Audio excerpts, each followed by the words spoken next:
जिन तक भी ये वीडियो पहुंचे, इस वीडियो को जिस भी चैनल के माध्यम से वीडियो पहुंच रहा, मेरी आवाज पहुंच रही है, अधिक से अधिक लोगों तक शेयर कीजिए।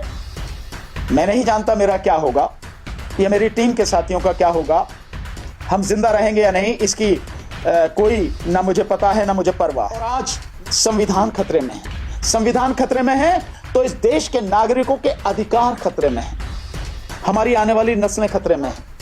मशीनों का पूरी तरह से खात्मा हो, इस बात को लेकर, इस लड़ाई को निर्णायक लड़ाई के रूप में लेकर हम लोग दिल्ली से पहले फेज में संघर्ष की शुरुआत कर रहे हैं, पैदल यात्रा की शुरुआत कर रहे हैं। महाराष्ट्र चुनाव, और महाराष्ट्र चुनाव में जिस तरह से बेईमानी और धांधली हुई है, 75,97,067 वोटें बढ़ाई गई, लगभग 76 लाख वोटें बढ़ाई गई, और इसकी वजह से लहू में भीगी हुई आस्तीन जीत गई।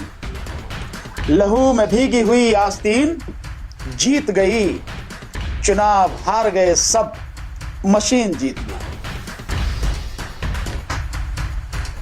आज मुझे राहत इंदौरी साहब का एक शेर बड़ा याद आ रहा है,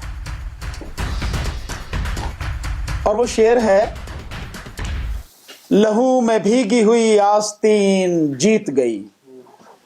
लहू में भीगी हुई आस्तीन जीत गई, चुनाव हार गए सब, मशीन जीत गई। हरियाणा हार गए, महाराष्ट्र हार गए, उससे पहले 2024 लोकसभा हार गए,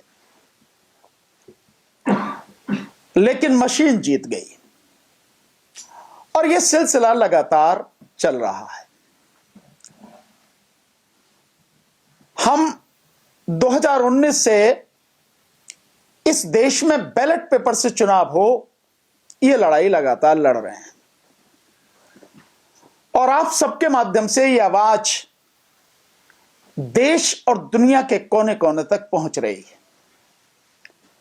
ठीक 1 साल पहले जब हमने 10 दिसंबर 2023 को ईवीएम की लड़ाई शुरू करी, बैलेट पेपर से चुनाव हो इस देश में, यह लड़ाई जब हमने शुरू करी तो लड़ाई बहुत जबरदस्त तरीके से हुई, और 2024 के चुनाव तक आते आते वो लड़ाई एक तरह से पीक पर पहुंच गई। लेकिन सुप्रीम कोर्ट का जो जजमेंट आया अप्रैल 2024 में चुनावों के बीच में, उससे निश्चित रूप से हल्का सा धक्का लगा। फिर चुनाव का परिणाम आया आपके सामने, और उसके बाद से लगातार जो सारी चीजें आई कि 2024 के लोकसभा चुनाव में इस देश के इलेक्शन कमीशन के माध्यम से जो वोटों की गड़बड़ी हुई, तो खुल के आया कि 4,65,46,000 से भी ज्यादा वोटों की बेईमानी हुई, बढ़ोतरी हुई। और इतना भी खुल के आया, ये सारे सबूतों के साथ सारी चीजें आई कि 542 लोकसभा सीटों पर जहां पर चुनाव हुआ, क्योंकि एक सीट सूरत वाली वो बिना चुनाव के ही घोषित की गई, तो उन 542 लोकसभा सीटों में से केवल 4 सीटें ऐसी थी जिन पर जितनी वोटें पड़ी उतनी ही वोटें निकली, और 362 लोकसभा सीटें ऐसी थी जिन पर जितनी वोटें पड़ी उनसे कम वोटें निकली, और 176 सीटें वो थी जिन पर जितनी वोटें पड़ी उससे ज्यादा वोटें निकली।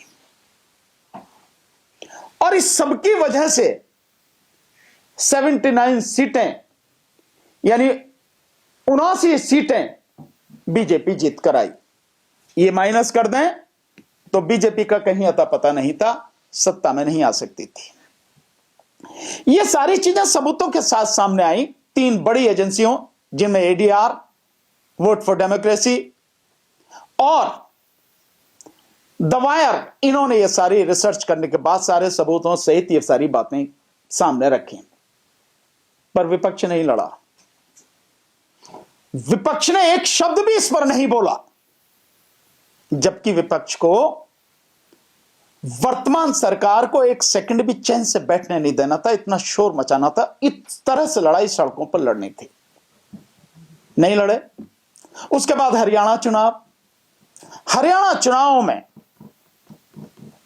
इलेक्शन कमीशन ने लगभग 14 लाख वोटें बढ़ाई, जिसकी वजह से बीजेपी को 20 सीटों का फायदा हुआ। विपक्ष तब भी चुप रहा, तब भी नहीं बोला, और उस